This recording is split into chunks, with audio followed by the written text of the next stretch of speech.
Assalamualaikum warahmatullahi wabarakatuh. Selamat malam kakak semuanya. Apa kabarnya hari ini? Semoga kita semua dalam keadaan sehat selalu, bahagia selalu, panjang umur dan sukses selalu. Maaf beberapa hari saya tidak lanjut ceritanya karena melanjutkan cerita di channel satunya. Dan hari ini saya akan melanjutkan ceritanya lagi. Kita langsung saja ke ceritanya. Selamat mendengarkan. Ibu dan anak ini benar-benar tahu cara mengendalikan saya, pikirnya saat memeluk Tiara dan berkata dengan nada pura-pura tegas, "Kamu boleh pergi menyaksikan pertunjukan musik itu. Tetapi segera pulang begitu kamu merasa tidak enak badan atau kamu akan menderita malam ini." Sambil memeluk laki-laki itu, Tiara mengangguk patuh. "Jangan khawatir, saya akan segera pulang dan tidak akan memaksakan diri di sana lebih lama apabila merasa tidak enak badan." Selesai sarapan, Niko mengantar Tiara ke orkestra. Dan ketika melihatnya, Mona dengan cepat bertanya dengan nada penuh perhatian, "Tiara, kenapa kamu tampak begitu pucat?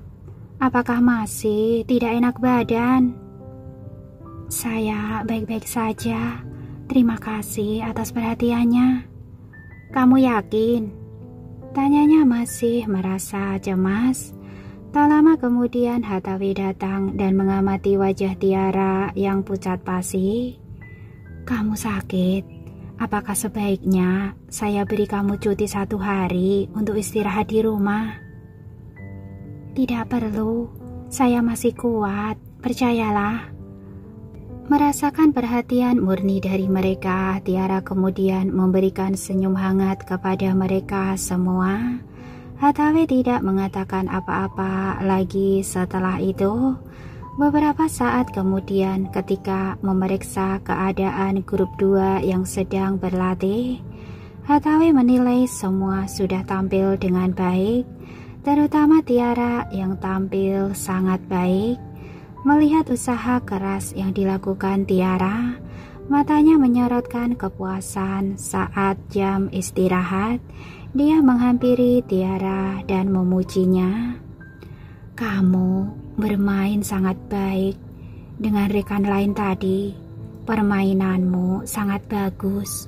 Pertahankan."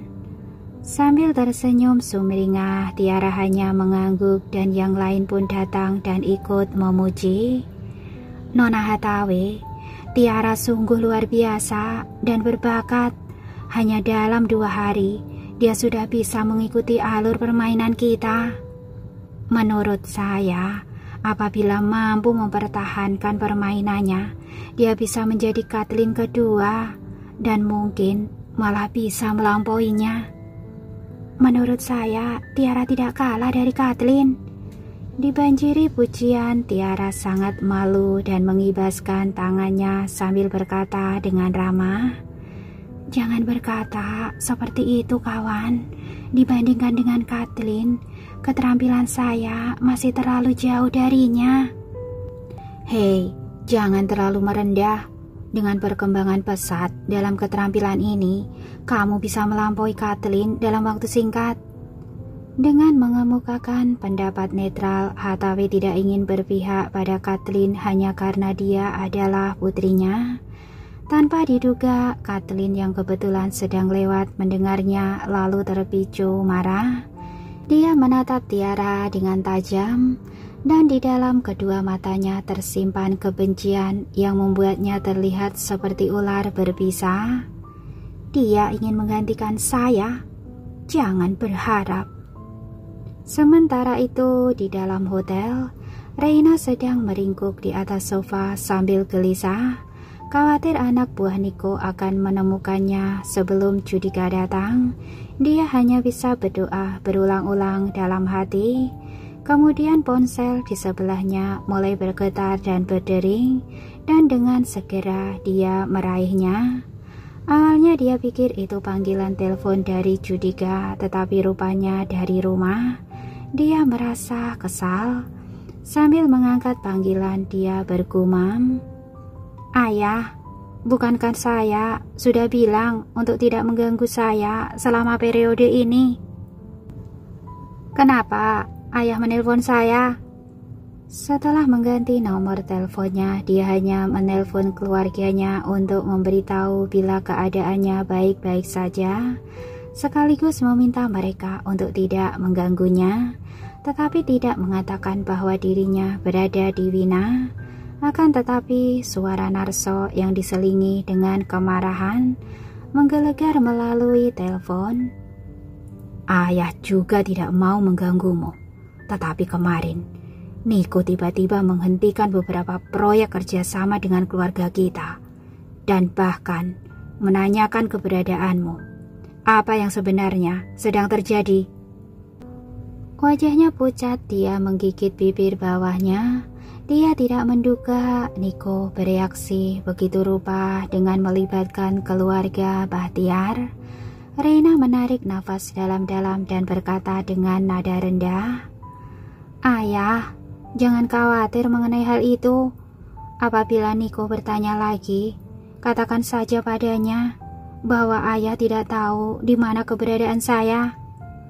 Mendengar jawabannya, Narso punya firasat ada yang tidak beres dan dia bertanya dengan nada marah padanya, "Apakah kamu sudah bertindak bodoh lagi?" Reina terdiam sejenak sambil menggenggam ponselnya erat-erat. Dia tahu bahwa dirinya tidak bisa menyembunyikan hal ini dari ayahnya. Pada akhirnya dia memutuskan untuk mengatakan yang sebenarnya. "Begitu ceritanya." "Reina Bahtiar, apakah kamu sudah gila?" Di seberang telepon, Narso yang marah melompat dari sofa setelah mendengar yang dikatakan Reina. Sarah yang menyaksikan dari samping terhenyak melihat suaminya kesal bukan kepalang. Meskipun merasakan bahwa putrinya sudah bertindak di luar nalar, tetapi dia masih berpihak pada Reina. "Tenanglah, kenapa kamu begitu marah? Reina sudah terlanjur melakukannya. Dan marah-marah seperti ini tidak ada gunanya." Mendengar ucapan Sarah, Narso semakin murka. "Kamu tadi dengar sendiri ceritanya bukan? Apakah kamu tahu apa yang dilakukan Reina ini bisa membawa banyak kerugian untuk perusahaan Bahtiar?" Dia melotot tajam pada Sarah dan kemudian mendengus, "Ibu yang perhatiannya berlebihan menciptakan anak yang manja. Ini akibat kamu yang terlalu memanjakan dia." Meskipun kritik suaminya telah menyinggung perasaannya, Sarah tidak mau kalah. "Seolah kamu tidak memanjakan dia saja," ucapnya dengan sinis. Mendengar sindirannya, Narso sangat geram sampai tidak bisa berkata-kata. Wajahnya memerah karena marah.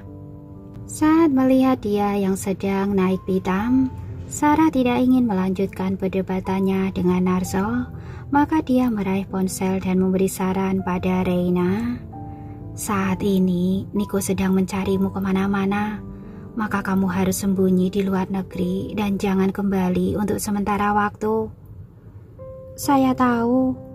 Saya hanya menelpon untuk mengingatkan ayah dan ibu agar tidak ada yang membocorkan hal ini," ucap Reina dengan nada cemas. Sarah mengangguk dan menjawab, "Jangan khawatir. Ayah dan ibumu akan mengatakan bahwa kami berdua tidak tahu apa-apa tentang keberadaanmu. Kamu hanya boleh kembali nanti setelah Niko tidak marah lagi." "Bagaimana dengan nasib perusahaan?" Walaupun merasa ini adalah ide yang bagus, tetapi Reina sangat kenal orang seperti apakah Niko itu. Dia akan melampiaskan kemarahannya pada keluarga Bahtiar jika tidak berhasil menemukan Reina. Sarah tentu saja mengerti kekhawatiran Reina dan mencoba menenangkannya. "Jangan khawatirkan kami. Apabila Niko melampiaskan amarahnya kepada kami, Karena tidak berhasil menemukanmu, maka ibu akan meminta ayahmu untuk meminta bantuan kepada Tony Samuel. Apakah ada gunanya untuk bertemu Pak Samuel? Bukankah dia sudah mengatakan bahwa semua urusan terkait grup Samuel sudah di luar tanggung jawabnya? Reina masih khawatir. Bagaimanapun juga, dia sudah cukup lama hidup bersama Nico sehingga tahu tidak ada yang bisa mengubah jalan pikirannya begitu keputusan telah dibuat. Namun Sarah sangat yakin, kamu tidak perlu khawatir akan hal itu. Belakangan ini, ayahmu sedang berusaha menjalin hubungan baik dengan Tony. Kita hanya perlu mengatakan bahwa kita tidak tahu apa-apa, dan dia pasti akan menghentikan Nico. Demi hubungan kekerabatan ini, dia tidak mungkin menyusahkan kita. Namun apabila cara ini tidak berhasil, kita akan meminta bantuan kakekmu. Di seberang telepon, Reina merasa sedikit tenang setelah mencerna ucapan ibunya karena merasa ada kebenaran di dalamnya.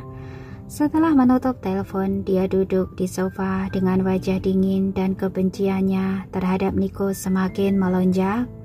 Sesuai dugaan, dia tidak akan menyerah sampai berhasil menemukan Reina. Saya harus meninggalkan tempat ini sebelum dia menemukan saya. Di saat yang sama, dia mulai menyalahkan semuanya pada Tiara Romario. Dasar perempuan sialan, kamu tunggu saja. Begitu selesai dengan semua ini, saya akan membuat hidupmu sengsara.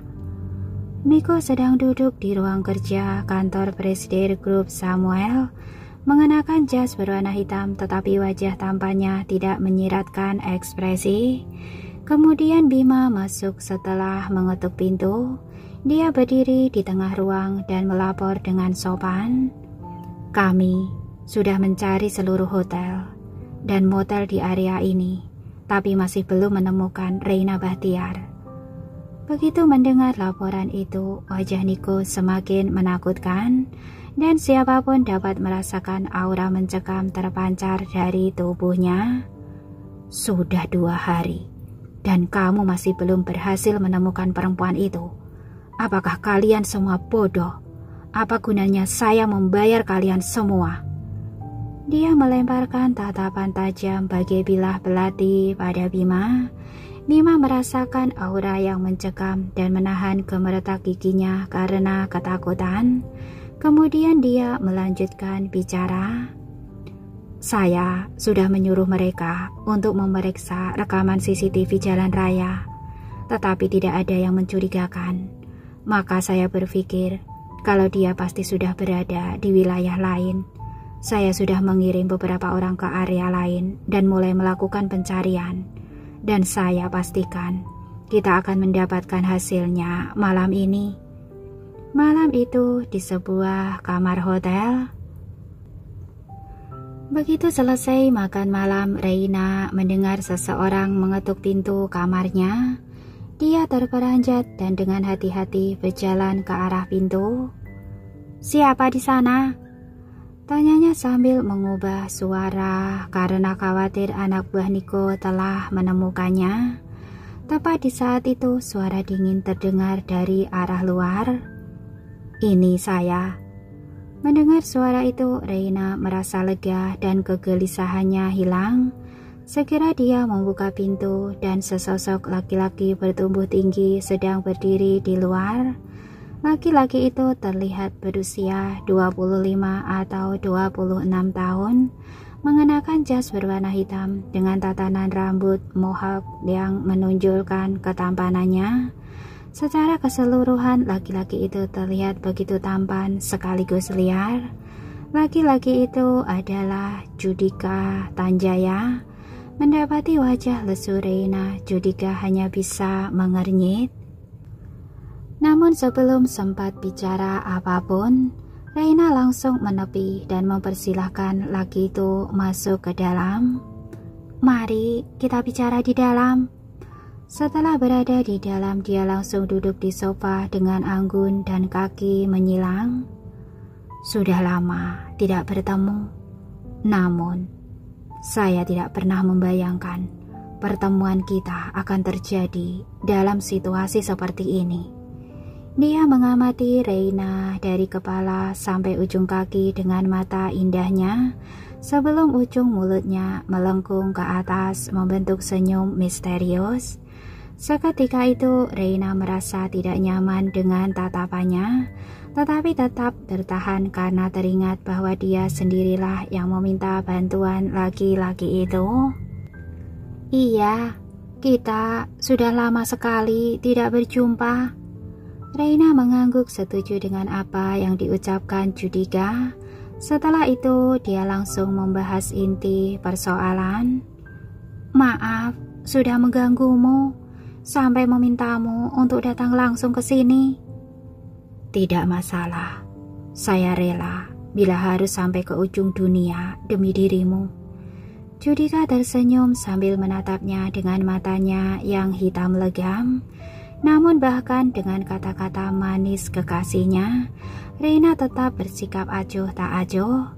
Bagaimanapun juga Judika bukan seleranya, dan dia memberikan perhatian khususnya hanya pada Niko.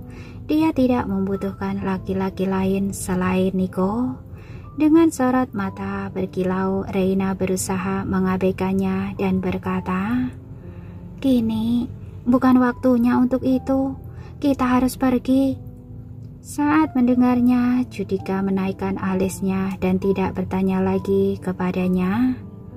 "Oke, kalau begitu kamu harus mengemas semua barangmu." Tak lama kemudian Reina menjawab, "Saya sudah selesai berkemas. Saya hanya tinggal menunggu kedatanganmu." Judika mengerutkan alisnya saat mendengar ketergesa-gesaannya dalam nada suara Reina, sehingga membuatnya bertanya, "Kamu sedang berurusan dengan siapa sampai terburu-buru seperti ini?"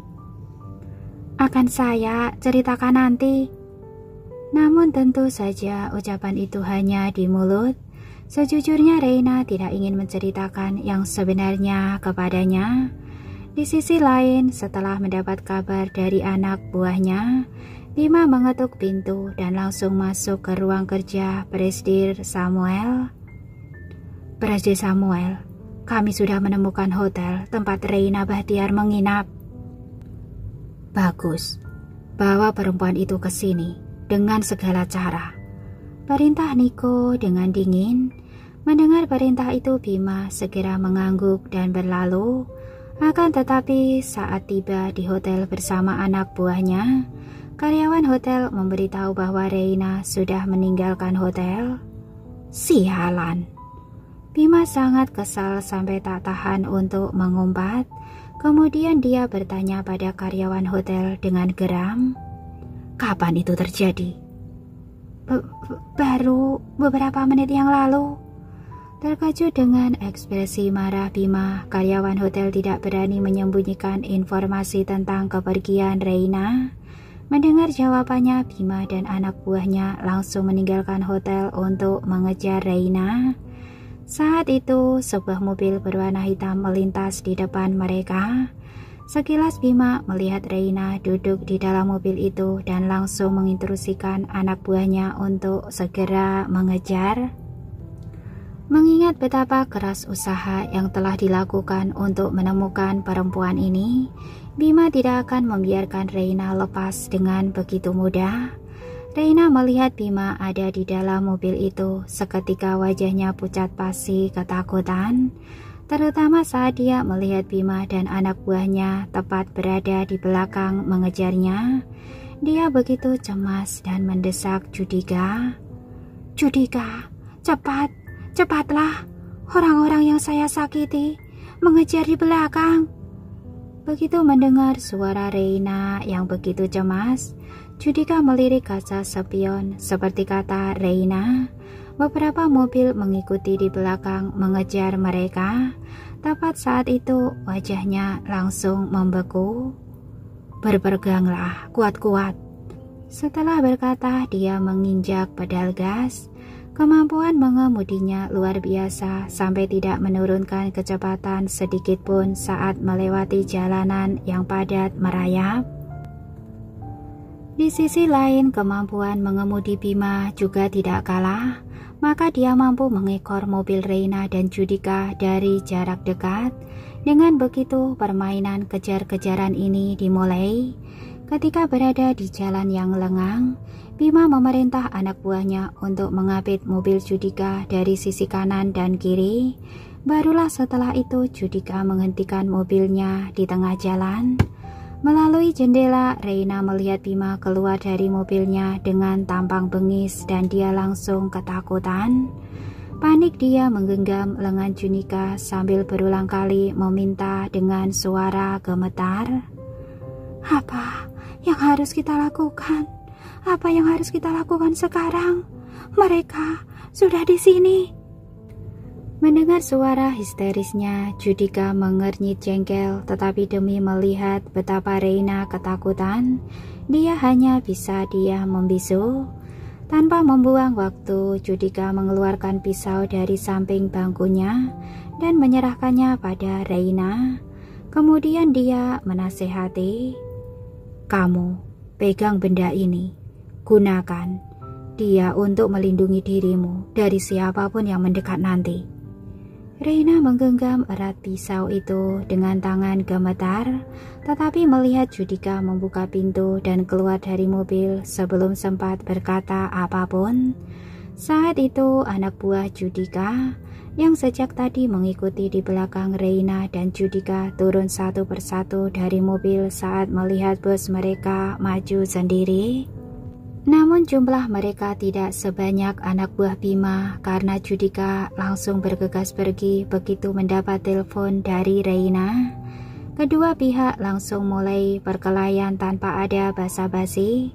Tidak disangka Judika memiliki keahlian bertarung yang luar biasa, sampai sebagian besar anak buah Bima dibuat kalah telak olehnya.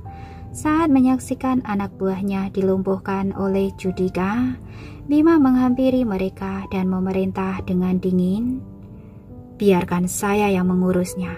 Kalian urus Reina Bahtiar." Setelah mengangguk, anak buahnya langsung bergegas ke mobil yang ditumpangi Reina. Mendengar perintah Bima, wajah Judika seketika menjadi muram. Dia segera berlari hendak menghentikan anak buahnya, tetapi dihalangi oleh Bima. "Lawanmu adalah saya."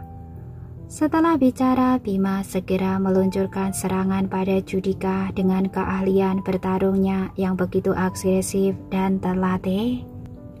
Namun setelah beberapa ronde Bima tertegun karena Judika ternyata memiliki pengalaman bertarung yang setingkat dengan dirinya. Sementara itu, Reina sudah dipaksa keluar dari mobil, tetapi menggenggam pisau belati milik Judika dengan tangan gemetar demi mempertahankan diri dan mengancungkannya ke udara. "Enyah kalian, jangan coba-coba mendekati saya!" Dengan marah dan takut, Reina memelototi pengawal di sekitarnya, menahan mereka agar tidak melangkah mendekatinya. Di saat itu, Reina menangkap salah seorang pengawal yang tengah mencoba menyerangnya. Dengan tatapan penuh tekad dan perhitungan, dia berpikir, "Saya tidak akan membiarkan mereka menangkap saya." Sambil pikirannya bekerja, Reina menggenggam pisau dan berlari ke arah pengawal dan menusuknya. Karena pengawal sangat berlatih dan berpengalaman dalam bertarung, jelas terlihat bahwa serangan Reina tidak berhasil menyakitinya. Selain itu, dia memanfaatkan kekuatan Reina untuk menyerangnya balik. Dengan kata lain, nasib Reina sedang sial. Saat pengawal mengembalikan serangan kepada Reina, Reina justru secara tidak sengaja menusuk perutnya sendiri dengan pisau yang dipegangnya. Melihat tindakannya sebelumnya, luka yang ada di tubuhnya tidaklah begitu serius, tetapi dia tetap menjerit kesakitan meskipun tahu lukanya tidak parah. Begitu mendengar ceritanya, Judika menoleh untuk mengetahui apa yang terjadi. Pemandangan Reina yang berdarah-darah membuatnya marah sehingga memakai seluruh kekuatannya untuk menahan Bima sebelum bergegas ke arah Reina. Bima menahan anak buahnya ketika melihat pemandangan itu.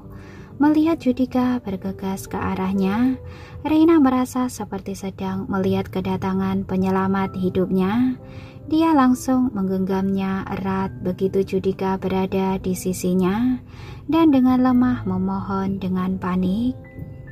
"Judika, sakit sekali. Cepat bawa saya ke rumah sakit. Saya tidak ingin mati."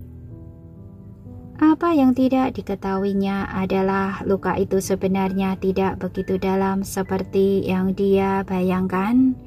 Reina merasa dirinya berkeringat dingin karena rasa sakit dan kini darah terus mengalir keluar dari lukanya. Dia begitu ketakutan bahwa dirinya akan mati kehabisan darah. "Judika, tolong selamatkan saya. Tolong saya tidak ingin mati." Mendengar permohonannya, Judika segera menggendongnya ke dalam mobil dengan wajah muram. Setelah itu, dia memerintah anak buahnya untuk pergi. Saat pemimpin pengawal melihat kepergian mereka, dia langsung menghampiri Bima dan bertanya, "Pak Januar, apakah kita perlu mengejar mereka?" Saat melihat kemana arah mobil itu menuju, Bima menyipitkan mata dan berpikir sebelum akhirnya memerintah, "Tidak, kita akan kembali." Karena terluka, Reina tidak akan meninggalkan kota Wina dalam waktu dekat.